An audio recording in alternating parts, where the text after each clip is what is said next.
12-13 साल लोगों ने इतना रुला दिया कि मेरा आंसू सूख له 12-13 کلونو خلکو دومره ژړولی یم چې نورې مې اوښکې وچې شوي دي. کسی بھی ہمیں پیار نہیں ملا.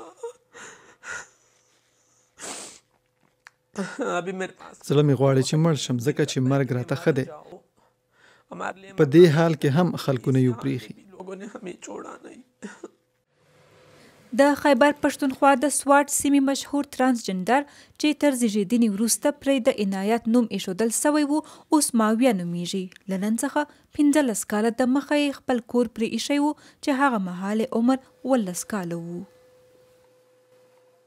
میں 7-8 سال کا ہوا تو مجھے ظاہر ہوا کہ میں ایسا ہوں. تو جب باہر جانا ہوتا تھا یا مسجد جانا ہوتا تھا کله چې د 7 یا 8 کلونو شم نو راته ظاهره شوه چې داسې یم. کله چې د باندې تلم یا مسجد مدرسې او ښوونځي ته نو ماشومانو به ځورولم. کله چې به کور ته راغلم نو پلار او ورور به مې راته ویل چې ستا ناسته ولاړ او ګرځېدل سم نه دي. هغه مهال په سوات کې وضعیت ښه نه و، د طالبانو دور و. پلار او ورور به مې ګواښلم او راته ویل به چې طالبانو ته دې سپارو. زه وډار شوم چې اسینه واقعا هم دا کار وکړي کہ آپ کو جو ہے نا ہم طالبان کے حوالے کر دیں گے. اور پھر جو ہے نا مجھے ڈر ہوا، خوف ہوا کہ یہ واقعی میں ایسا نہ کر دے. له سوات څخه هری پورته ته را رسېدو وروسته له عنایته پر ګل چاحت د اوښتو سفر پیل سو. میں ہری پور گیا تو ادھر مجھے ایک ایسے گرو ملی. زه هری پور ته ولاړم. هلته مې یو داسې ګورو وموند چې ډېر ښه و او زما روزنه یې وکړه. په پښو کې ګونګري او په لاسونو کې بنګړي، غاړکۍ په غاړه کول، سترګې تورول او شونډې سرې کول. له کوچنیوالي را سره د ښځو په څېر احساسات. شوق مې درلود چې ښځه شم. د دې لپاره مې ډېر عملیاتونه وکړل. بننے کا شوق تھا تو عورت بننے کے لیے میں نے بہت سرجریز کروائی. کله چې د نڅا په محفلونو کې شهرت ټولنیزو رسنیو ته ورسید نو په سلګونو زره لیدونکي او تعقیب کوونکي یې وموندل.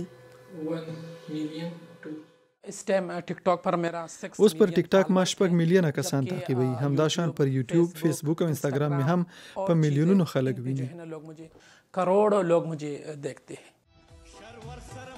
د ګل چاحت په توګه د بریاو په ترلاسه کولو سربیره همې په خبره په ژوند کې د یو څه د کمښت احساس کاوه.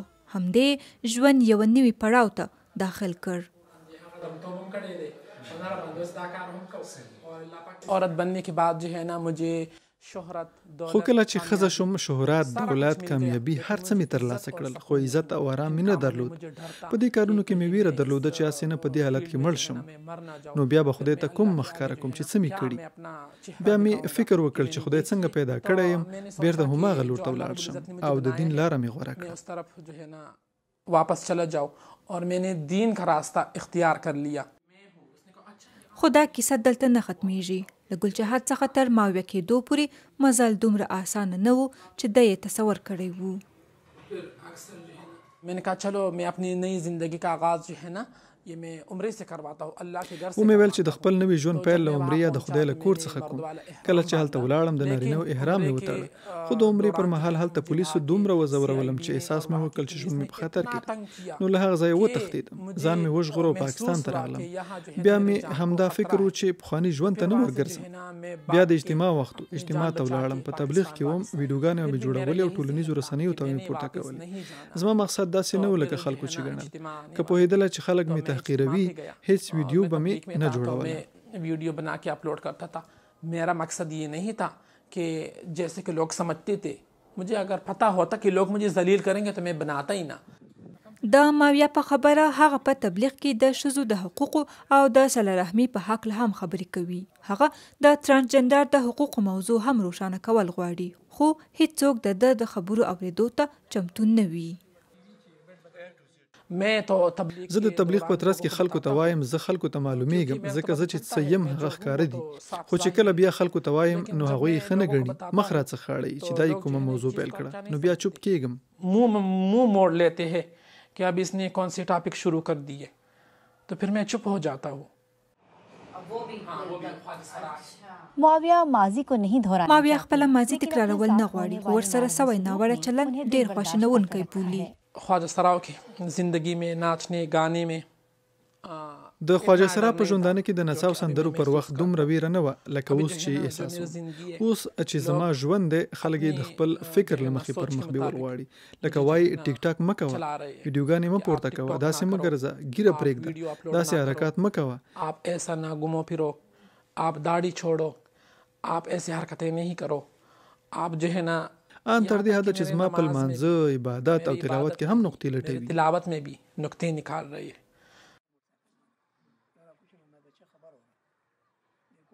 د هویت د ترلاسه کولو لپاره د ژوندانه په بیلابیلو پړاوونو کې د خپل شناخت بدلونکې ماویه هیله دا ده چې د LGBTQ+ خلکو ته د بنسټیزو انساني حقوقو په ورکړې سربیره هغوی په ټولنیزه کچه هم ومنل سي. پېښور، پاکستان.